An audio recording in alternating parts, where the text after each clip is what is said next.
Bismillahirrahmanirrahim. Assalamualaikum warahmatullahi wabarakatuh.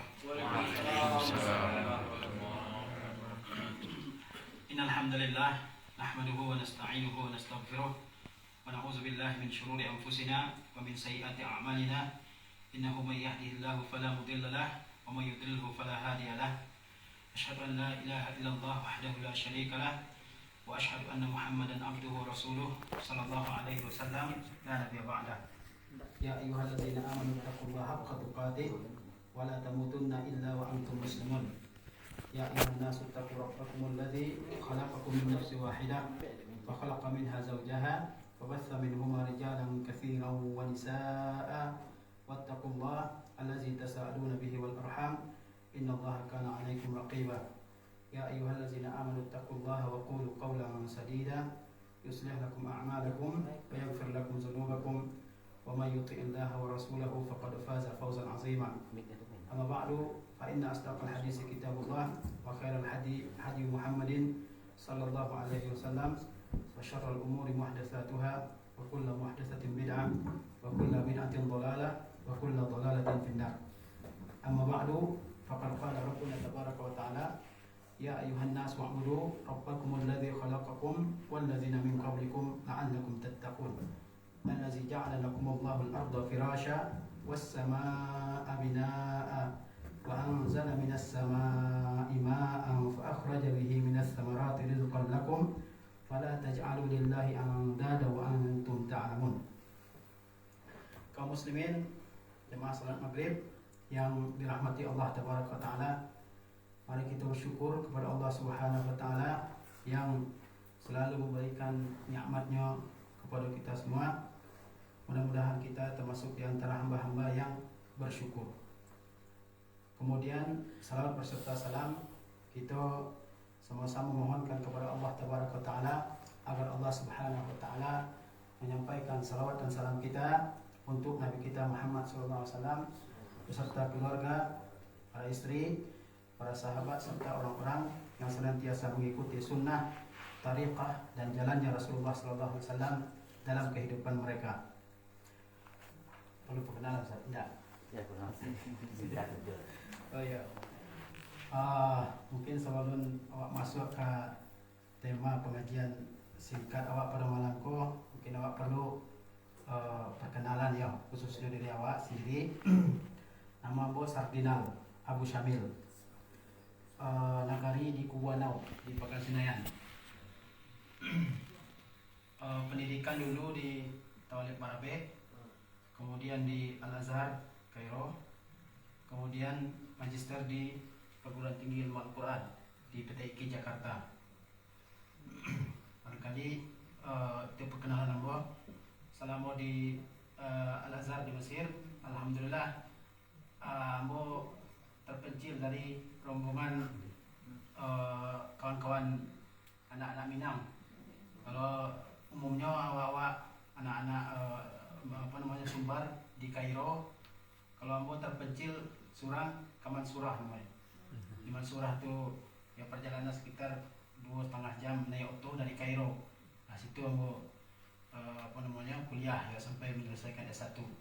Di samping kuliah di jurusan tafsir dan ilmu Al-Quran, Ambo mengaji di hadapan di antaranya Fadilatul Syekh Mustafa Al-Adawi hafizahullah ta'ala, kemudian Fadilatul Syekh Majdi Arafat Abu Umair hafizahullah ta'ala, kemudian Syekh Ahmad Naqib Dr. Ahmad Naqib hafizahullah ta'ala, kemudian Ahmad Ali Sawi murid Syekh Mustafa Al-Adawi, kemudian juga mengikuti muhadarah umum yang disampaikan oleh Syekh Dr. Muhammad Hassan hafizahullah ta'ala di Masjid Ansar Sunnah Muhammadiyah di Kota Mansurah. Jadi itu perjalanan singkat Ambo. Sehari-hari mengajar di Jakarta. Kebetulan ada hajat Ambo pulang kampung dan mendapat kehormatan dari Fadilatul Ustaz Indra ya. Hafizahullah ta'ala untuk bertamu ya apa-apa Ambo, ama-ama Ambo dan saudara-saudara yang sama-sama dimuliakan oleh Allah Subhanahu wa Ta'ala. Mudah-mudahan pertemuan awak adalah pertemuan yang dirahmati oleh Allah Subhanahu wa taala, dan perpisahan antara kita adalah perpisahan yang dijaga oleh Allah Subhanahu wa taala. Kaum muslimin yang dirahmati oleh Allah Subhanahu wa taala, sesungguhnya kita kau diciptakan oleh Allah Subhanahu wa taala di atas muka dunia ko dengan satu tujuan yang amat mulia. Allah Subhanahu wa taala tidak menciptakan awak sia-sia. Allah tidak menciptakan awak tanpa tujuan. Ada tujuan yang mulia, ya. Tujuan yang mulia itu adalah mengabdi, beribadah kepada Allah Subhanahu wa taala sepanjang kehidupan kita. Iko nak boleh dilupakan oleh awak. Bahwa awak hidup di atas dunia ko adalah untuk satu tujuan yang amat mulia, yaitu untuk beribadah semata-mata karena Allah Subhanahu wa taala dan kepada Allah Subhanahu wa taala. Itulah yang dinyatakan oleh Allah Subhanahu wa taala dalam firman-Nya, "Wa ma khalaqtul jinna wal insa illa liya'budun. Ma uridu minhum min rizq wa ma uridu an yut'imun. Innallaha huwar razzaqul matin." Dan tidaklah aku ciptakan jin dan manusia melainkan ya, agar mereka beribadah hanya kepadaku. Aku tidak menginginkan rezeki dari mereka, kata Allah Subhanahu wa taala, dan aku tidak ingin mereka memberikan makan kepadaku. Innallaha huwar razzaq. Sesungguhnya Allah lah yang maha memberi rezeki, dan Allah lah yang maha kuat. Jadi Allah Subhanahu wa taala Allah menjalihkan kawak bersama bahawa tujuan Allah Subhanahu wa taala menciptakan awak di atas dunia ko adalah untuk beribadah kepada Allah Subhanahu wa taala. Bukan untuk makan-makan, bukan untuk minum-minum, bersenang-senang, pergi ke tempat-tempat wisata, dah tu mati. Bukan itu tujuan dari adanya awak di muka dunia ko. Tujuan awak adalah untuk beribadah kepada Allah Subhanahu wa taala. Dan itu tujuan yang amat mulia, tujuan yang amat agung, yang amat terhormat dalam kehidupan kita. Kalau makhluk-makhluk Allah yang lain itu Allah jadikan untuk melayani kehidupan manusia, ya, tumbuh-tumbuhan, ya, hewan dan seterusnya, itu Allah Subhanahu wa taala ciptakan adalah untuk kebutuhan kehidupan manusia, untuk memudahkan kehidupan manusia, untuk memenuhi hajat manusia di atas dunia ko. Namun awak, tujuan hidup awak di atas dunia ko adalah untuk beribadah kepada Allah Subhanahu wa taala. Iku harus awak ingat-ingat sepanjang kehidupan awak. Jangan pernah lupa bahawa tujuan utama awak hidup di atas dunia ko adalah beribadah kepada Allah Subhanahu wa taala. Adapun tujuan-tujuan lain adalah untuk mendukung tujuan utama ko. Seperti misalnya isti'marul ard, memakmurkan muka bumi, ya, ta'mirul ard, ya, membangun muka bumi. Itu adalah tujuan samping daripada tujuan utama tadi, yaitu beribadah kepada Allah Subhanahu wa taala. Kalau kita cari Al-Quran, maka perintah yang pertama dari Al-Quran itu adalah beribadah kepada Allah Subhanahu wa taala. Kalau awak buka Al-Quran dari awal, awak baca dari awal, itu perintah pertama yang awak temukan apa? Perintah beribadah kepada Allah Subhanahu wa taala, yaitu ayat yang awak baca tadi. Itu perintah pertama. Ya ayuhan nas wa'budu rabbakumul ladzi khalaqakum. Wahai sekalian manusia, beribadahlah kalian semua kepada Tuhan kalian yang telah menciptakan kalian dan yang telah menciptakan orang-orang yang hidup sebelum kalian. La'allakum tattaqun, agar kalian semua bertakwa kepada Allah Subhanahu wa taala. Allazi ja'ala lakumul arda firasya. Allah yang telah menjadikan untuk kalian bumi ini sebagai sebuah hamparan yang sangat luas. Was-samaa'a binaa'a, dan Allah yang telah menjadikan langit sebagai bangunan yang kuat, yang kokoh. Wa anzala minas samaa'i maa'a, dan Allah turunkan hujan dari langit untuk kehidupan kalian. Fa akhraja bihi minas samarati rizqan lakum, lalu Allah keluarkan dengan hujan itu berbagai macam buah-buahan sebagai rezeki bagi kalian. Fala taj'alu lillahi andada, maka janganlah kalian semua menjadikan atau mengambil sekutu-sekutu bagi Allah Subhanahu wa taala. Wa antum ta'lamun, sedangkan kalian mengetahui bahawa Allah Subhanahu wa taala itu tidak memiliki sekutu sama sekali. Tidak ada yang berhak diibadahi selain Allah Subhanahu wa taala. Karena Allah yang menciptakan awak, Allah yang bagi awak rezeki, Allah yang mengatur kehidupan awak, Allah yang menghidupkan awak, mematikan awak. Maka Allah Subhanahu wa taala lah satu-satunya Rabb yang berhak untuk diibadahi. Itulah makna kalimat la ilaha illallah, yang diartikan oleh ulama la ma'budu bihaqqin illallah. Tidak ada Tuhan yang hak, Tidak ada Tuhan yang berhak diibadahi selain Allah Subhanahu wa taala. Jadi perintah pertama dalam Al-Qur'an adalah perintah beribadah. Sebagaimana tadi tujuan awak diciptakan oleh Allah Subhanahu wa taala adalah untuk beribadah kepada Allah Subhanahu wa taala. Dan nabi-nabi diutus oleh Allah Subhanahu wa taala di muka bumi membawa misi dan sama, membawa ajakan dakwah dan sama, seruan dan sama, yaitu menyeru kaumnya masing-masing untuk beribadah hanya kepada Allah Subhanahu wa taala. Mulai dari nabi yang pertama. Sebagaimana riwayat Imam Ahmad mengatakan bahwa nabi itu diutus oleh Allah sebanyak 124.000. Kemudian rasul sekitar 315 orang rasul. Tugas utama para rasul itu apakah membangun muka bumi ini? Apakah menegakkan kekuasaan? Apakah membangun alam semesta ini dengan berbagai macam gedung-gedung yang mewah? Apakah membentuk suatu pemerintahan misalnya, membentuk suatu masyarakat yang sejahtera dunia? No? Bukan. Tujuan nabi-nabi dan rasul-rasul diutus oleh Allah adalah untuk beribadah hanya kepada Allah Subhanahu wa taala. Mulai dari nabi yang pertama diutus oleh Allah Subhanahu wa taala untuk manusia, itu Nabi Nuh.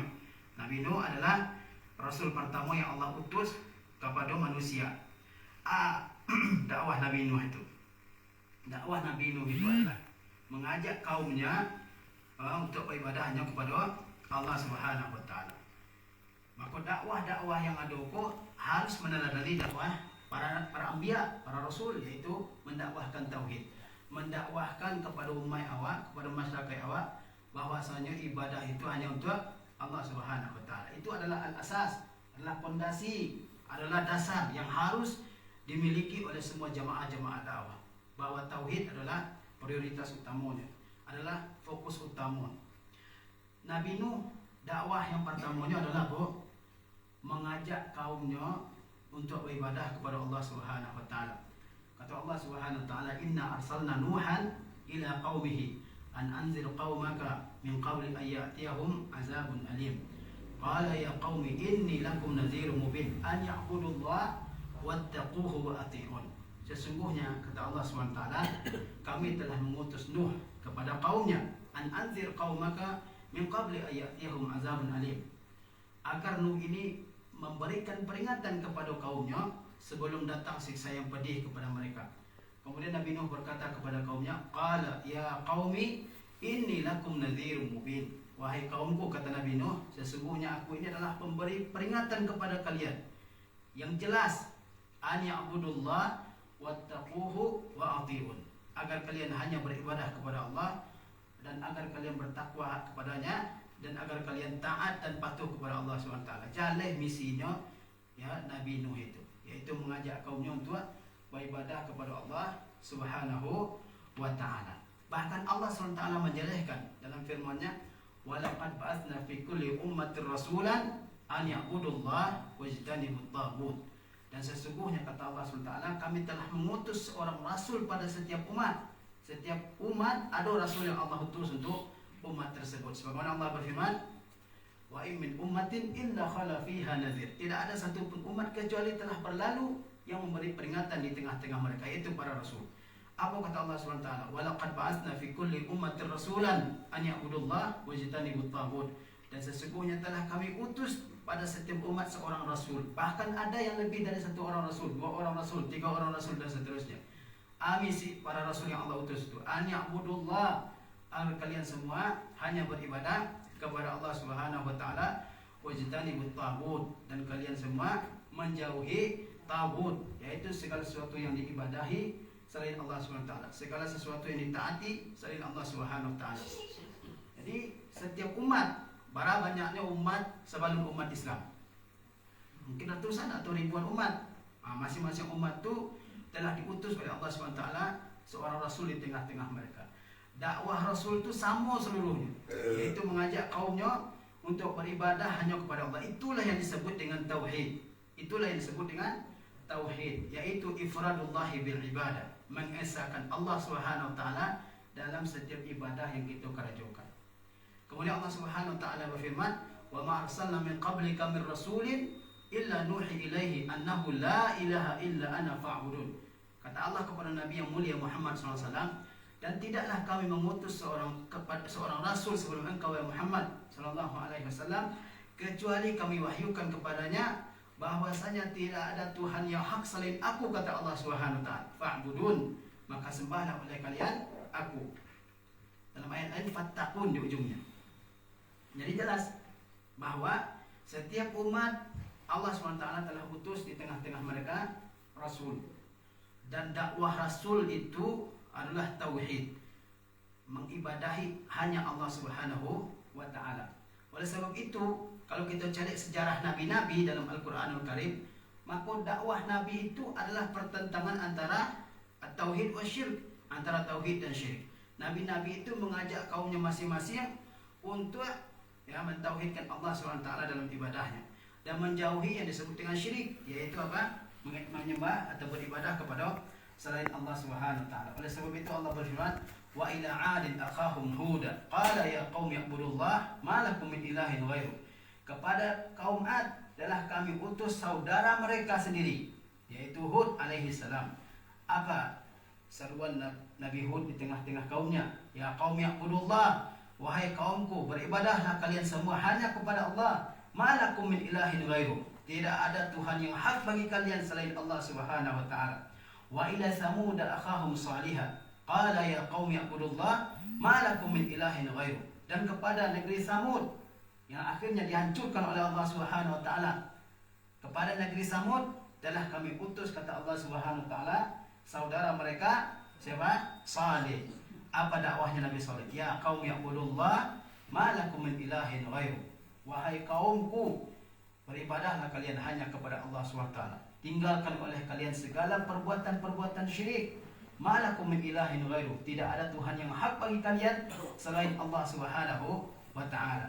Nabi Syuaib juga mengatakan, ya qaumi ibudullah malakum min ilahin ghairu. Wahai kaumku, beribadahlah kalian semua kepada Allah. Tidak ada Tuhan yang hak bagi kalian selain Allah Subhanahu wa taala. Demikian juga Nabi Ibrahim alaihissalam, Nabi Isa alaihissalam, Nabi Musa alaihissalam, di mana dia berdakwah dengan tegas di hadapan Fir'aun, taghut. Apa dakwahnya Nabi Musa alaihissalam? Mendakwahkan kepada Fir'aun yang terlaknat bahwasanya Tuhan yang hak hanya Allah Subhanahu wa taala. Oleh sebab itu, perlu awak menyadari bahwasanya mengajak umat Islam untuk bertauhid, untuk beribadah kepada Allah Subhanahu wa taala, itu adalah dakwah yang pertama dan terutama sekali daripada dakwah-dakwah yang lain. Maka awak harus memprioritaskan dakwah ini adalah kepada tauhid. Bagaimana supaya umat awak kok hanya mengibadahi Allah Subhanahu wa taala dan menjauhi segala bentuk perbuatan syirik. Sepanjang kehidupan awak harus mendakwahkan tauhid. Oleh sebab itu Nabi sallallahu alaihi wasallam berdakwah di kota Makkah. Dakwahnya yang pertama bukan untuk membentuk kekuasaan, bukan untuk membentuk kerajaan yang kuat, tapi apa?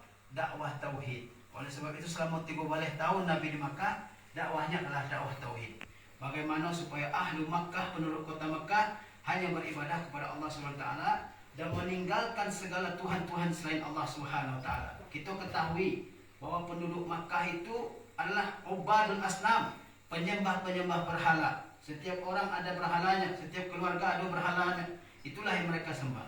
Dan Nabi sallallahu alaihi wasallam mengajak mereka semua untuk beribadah hanya kepada Allah Subhanahu wa taala dan menjauhi segala bentuk peribadatan kepada selain Allah Subhanahu wa taala. Kemudian beribadah kepada Allah kok harus sepanjang kehidupan awak. Sepanjang nafas masih ada di badan awak, itu adalah kesempatan untuk beribadah. Tidak ada batihnya. Selama akal masih waras, maka ibadah tersebut seluruhnya diwajibkan atas diri awak masing-masing. Oleh sebab itu Allah berfirman apa? Wa'bud rabbaka hatta ya'tiyakal yaqin.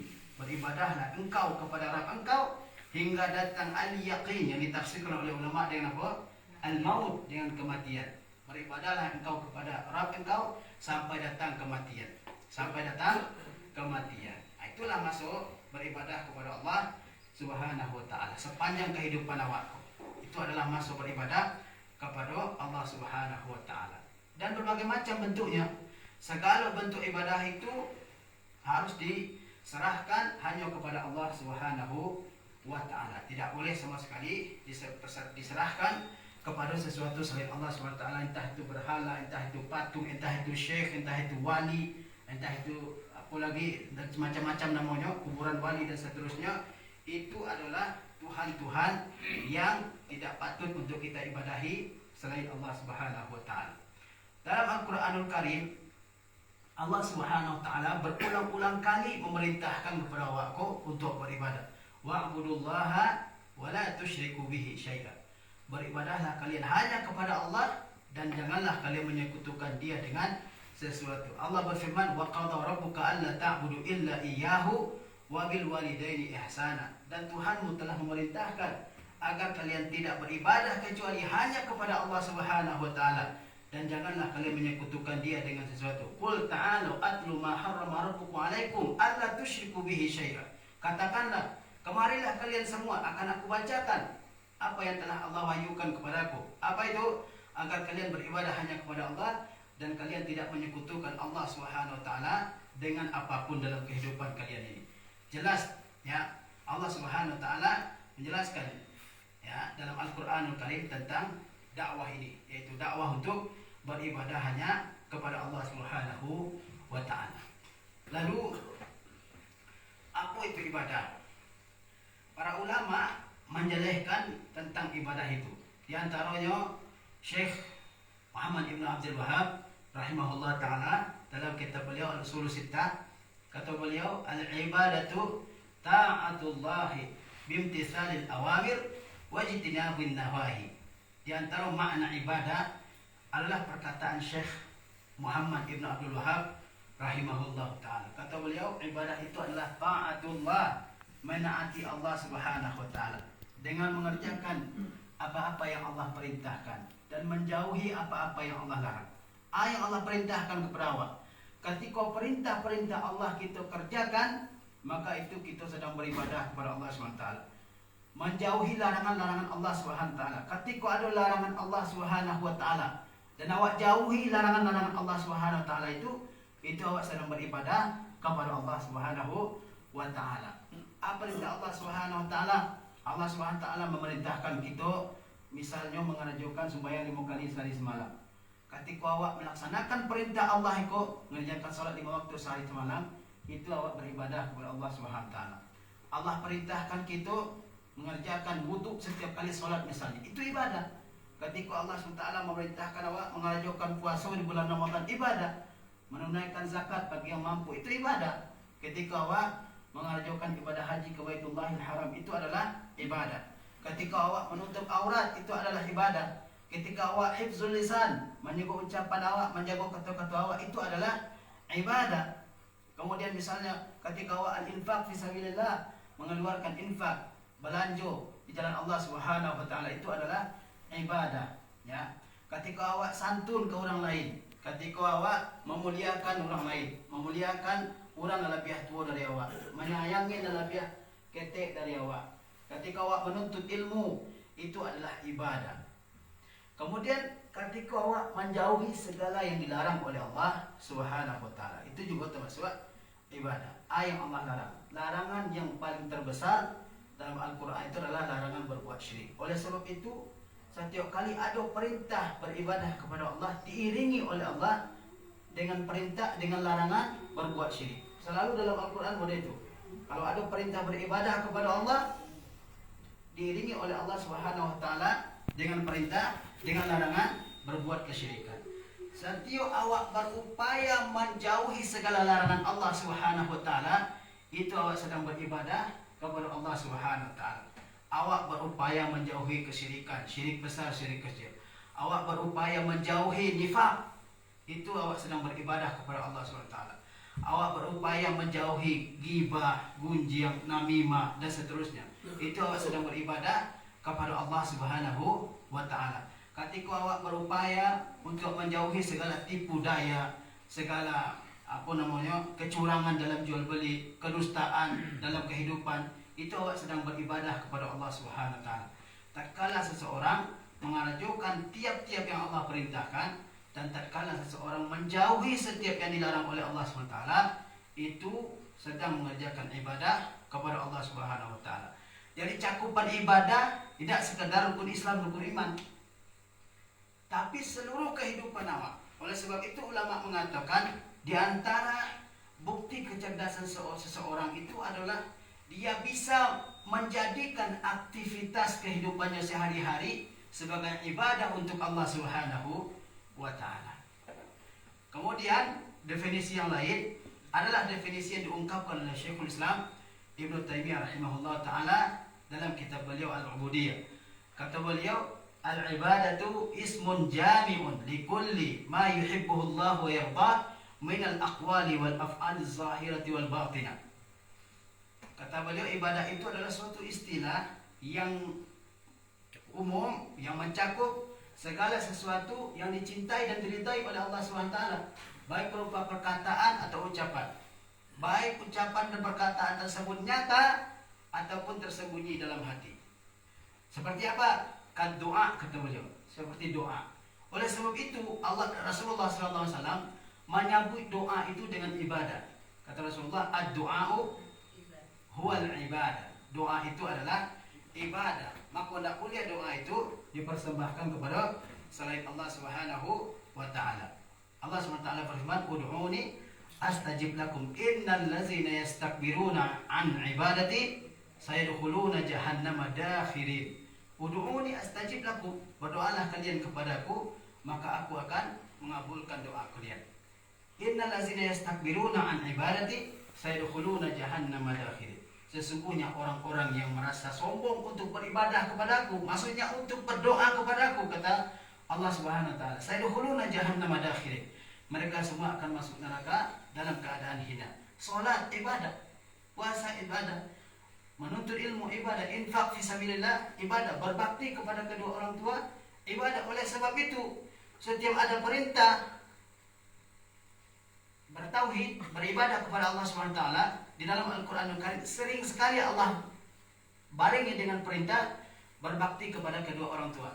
Karena hak Allah SWT yang paling besar, hak yang paling besar bagi seorang hamba terhadap Rabbnya, kemudian setelah itu terhadap kedua orang tuanya. Jadi berbakti kepada orang awak, baik yang masih hidup maupun yang telah meninggal dunia, itu juga termasuk ibadah. Maka kehidupan awakku bisa kita jadikan sebagai ibadah kepada Allah Subhanahu wa taala. Kalau hanya sekedar rukun iman dan rukun Islam, ya, itu terlalu sempit mana ibadah. Oleh sebab itu ulama-ulama yang menyebutkan definisi-definisi ibadah, mereka menyebutkan hampir seluruh macam amal saleh, amal baik disebutkan oleh ulama sebagai ibadah. Kaum muslimin yang dirahmati oleh Allah Subhanahu wa taala. Para ulama menjelaskan bahwa ibadah-ibadah itu kalau dicari dari segi alat untuk melaksanakannya, maka ibadah itu bermacam-macam. Ada misalnya al-ibadah al-qalbiyah, ibadah yang dikerajukan dengan hati. Misalnya ibadah yang dikerajukan dengan hati. Misalnya adalah al-khawfu minallah, takut kepada Allah Subhanahu wa taala. Al-khasyatu minallah, ya. Itu termasuk ibadah hati. Ya, misalnya apa yang termasuk ibadah hati?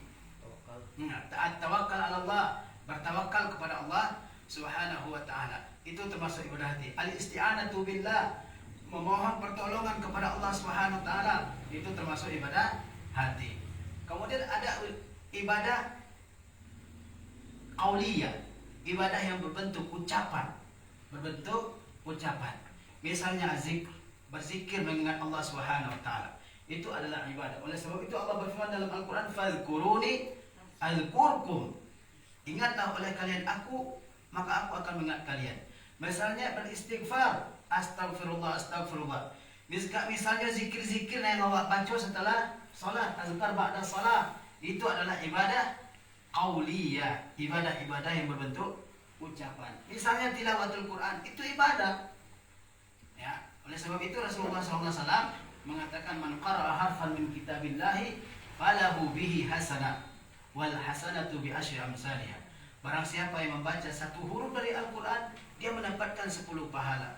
Dan 10 pahala tak ada yang dilipat gandakan oleh Allah Subhanahu wa taala menjadi 10 pahala.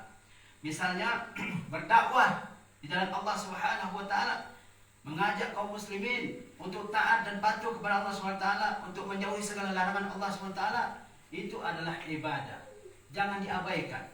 Oleh sebab itu Allah perintahkan kepada kita untuk menegakkan amar ma'ruf nahi mungkar di dalam kehidupan kita.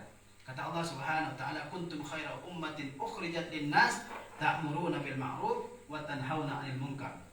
Kalian adalah umat-umat terbaik. Kenapa? Karena kalian mengajak kepada yang baik dan kalian mencegah dari perbuatan-perbuatan yang munkar. Misalnya kita mengajak kaum muslimin, mengajari kaum muslimin ilmu agama. Bahkan itu ilmu-ilmu dunia pun kalau kita niatkan karena Allah Tabaraka wa taala, ketika awak ajarkan kepada umat, maka itu merupakan ibadah kepada Allah Subhanahu wa taala. Ada ibadah maliyah, ibadah yang kita ajukan dengan harta kita. Misalnya kita berinfak di jalan Allah Subhanahu wa taala.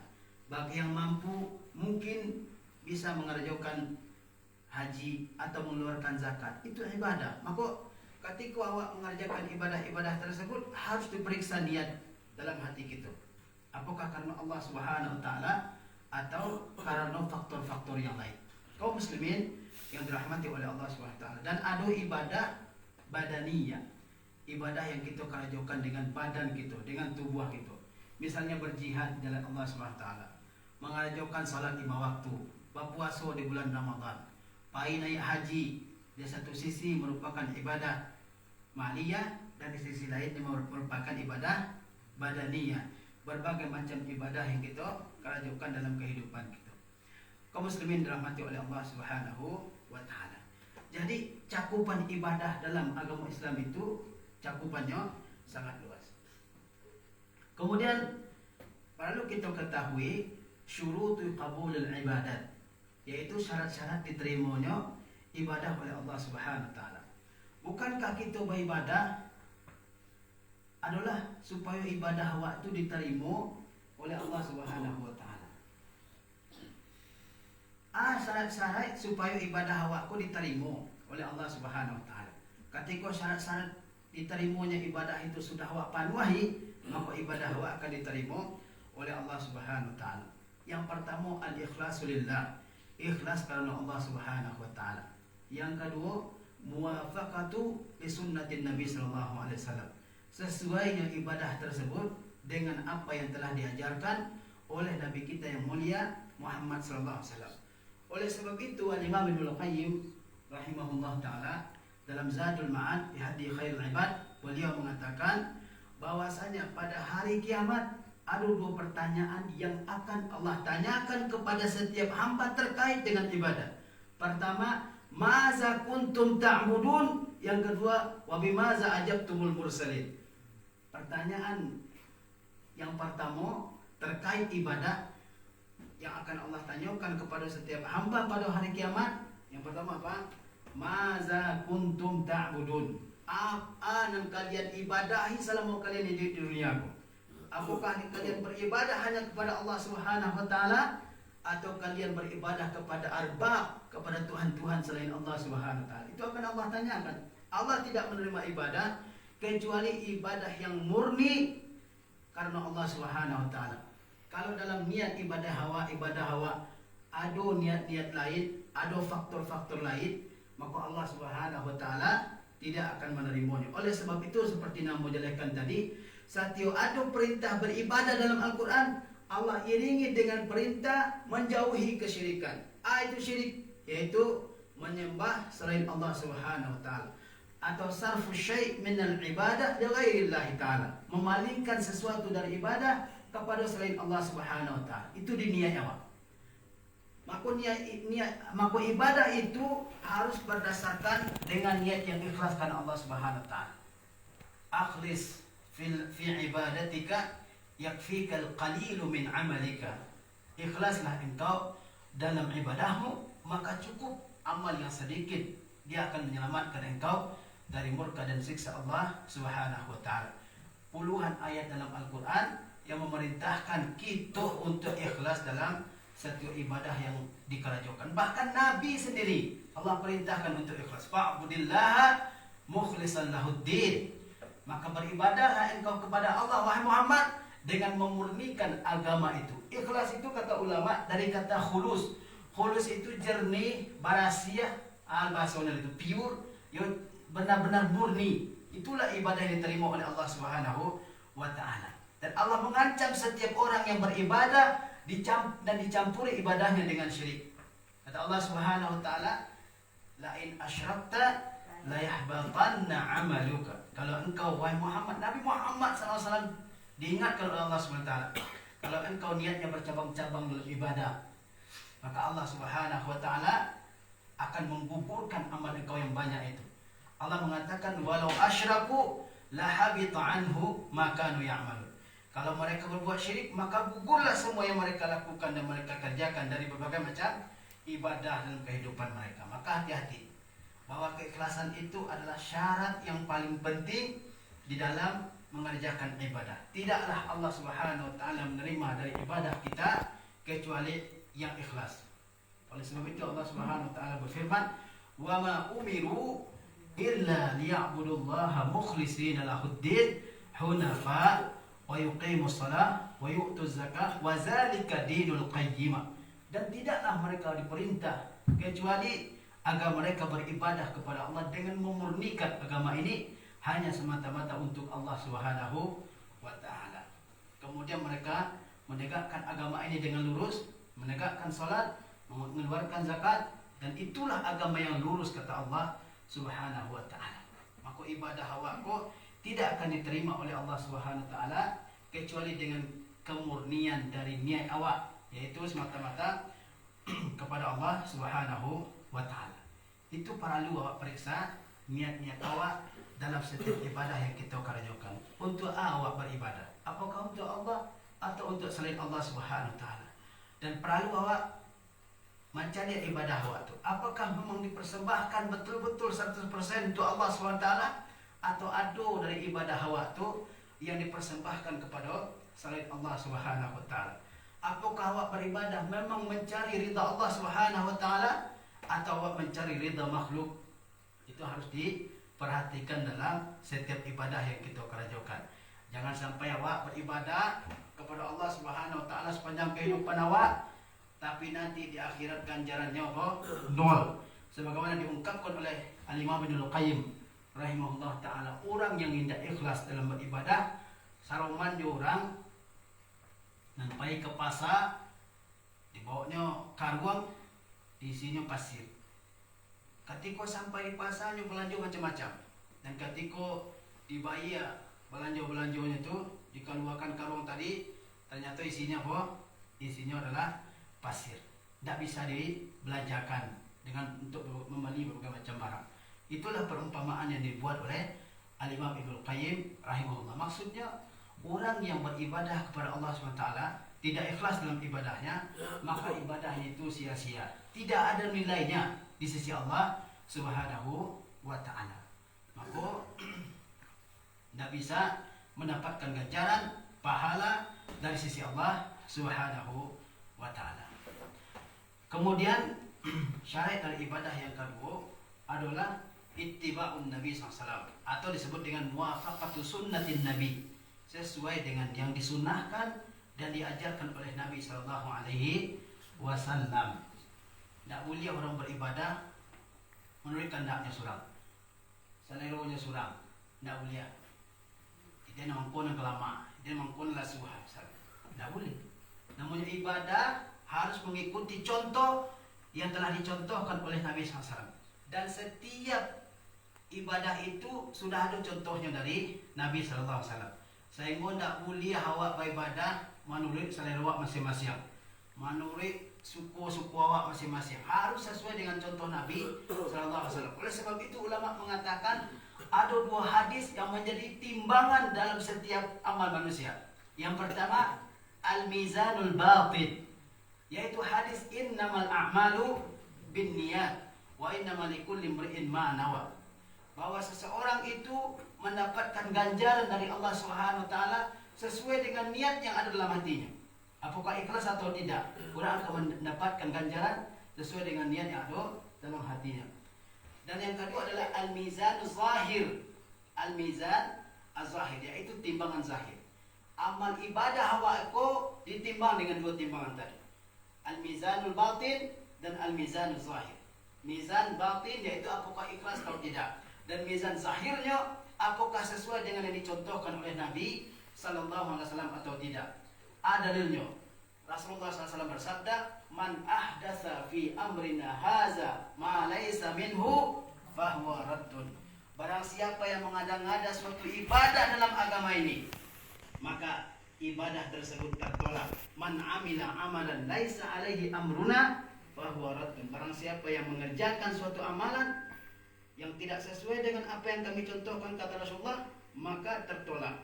Yang pertama, hadis yang pertama, man ahdasa, yaitu orang-orang yang mengada-ngada ibadah-ibadah bid'iyah, ibadah-ibadah yang tidak berdasarkan kepada Al-Qur'anul Karim dan kepada sunnah Rasulullah SAW.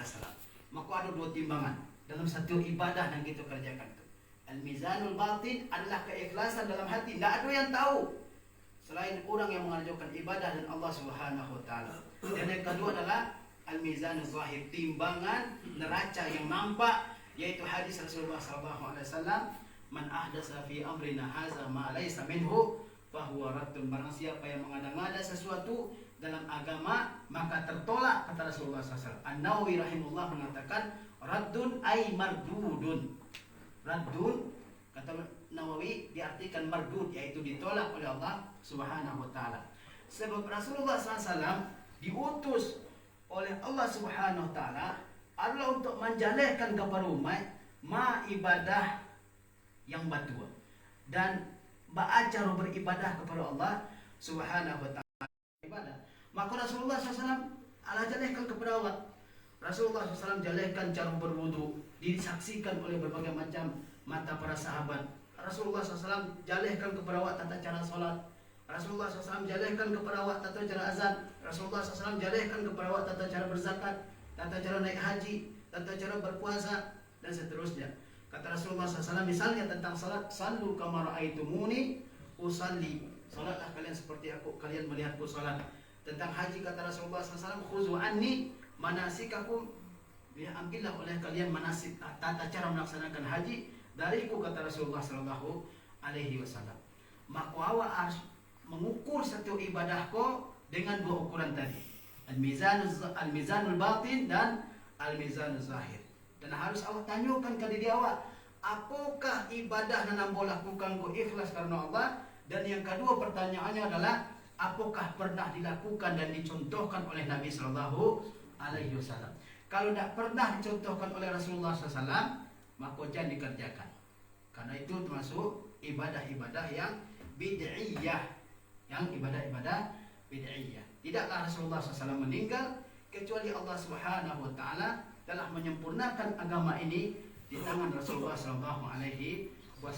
Oleh sebab itu Allah berfirman, "Al-yawma akmaltu lakum dinakum wa atmamtu alaikum ni'mati wa raditu lakumul Islam dinan." Kata seorang sahabat yang mulia, Salman Al-Farisi, tidaklah Rasulullah SAW meninggal dan tidak ada seekor pun burung yang terbang di langit kecuali Rasulullah SAW telah ajarkan kepada kami ilmu tentangnya. Kata sahabat yang lain, "Laqad 'allamana Rasulullah SAW al-khara'a." Rasulullah SAW telah mengajarkan kepada kami tata cara buang air. Terlebih lagi yang lebih besar dari itu, seperti beribadah kepada Allah Subhanahu wa taala.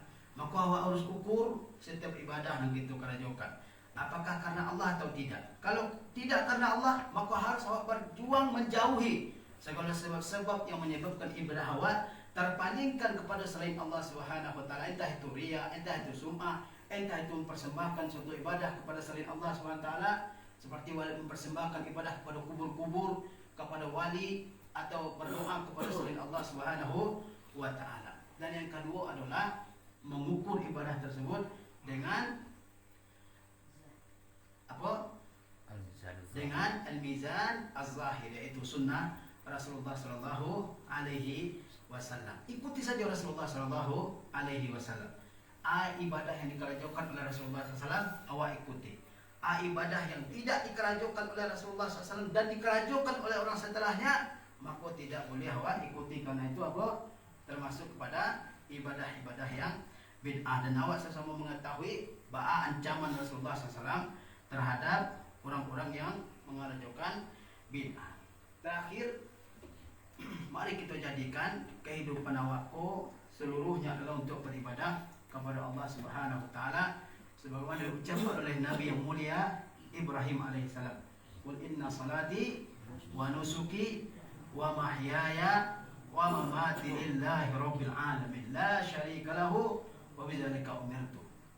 Katakanlah, sesungguhnya salatku, ya, wa nusuki, sembelihanku, amal-amal yang aku hidup di atasnya dan aku meninggal amal tersebut, semuanya adalah untuk Allah Subhanahu wa taala. La syarika lahu, tidak ada sekutu sama sekali bagi Allah Subhanahu wa taala. Wa bidzalika umirtu, itulah yang Allah perintahkan kepadaku. Itu harus kita camkan, bahwa kehidupan awak di dunia aku dan mungkin umur awak sebagai umat Islam tidak lama, ya, mungkin 60 tahun, 70 tahun, itulah kesempatan awak untuk beribadah kepada Allah Subhanahu wa ta'ala. Kata Rasulullah SAW, a'maru ummati ma baina 60 wa 70.